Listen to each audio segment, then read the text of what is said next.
Hi, నేనైతే ఈరోజు paneer curry చేస్తున్నాను. దాంట్లోకి మనం పన్నీర్ కట్ చేసి మంచిగా అన్ని పైసెస్ వేసుకొని మిక్స్ చేసుకోవాలి. మిక్స్ చేసుకున్న తర్వాత మంచిగా మిక్స్ చేసి ఆయిల్ వేడి చేసుకోవాలి.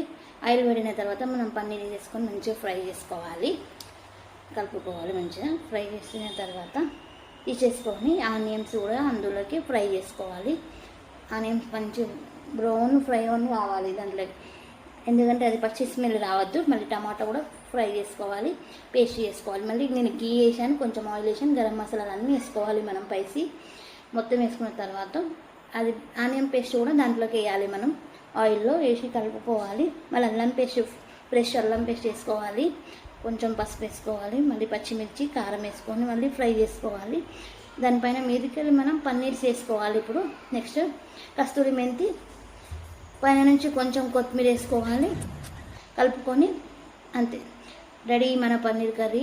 చూడండి, ఇలా చేసుకోవాలి.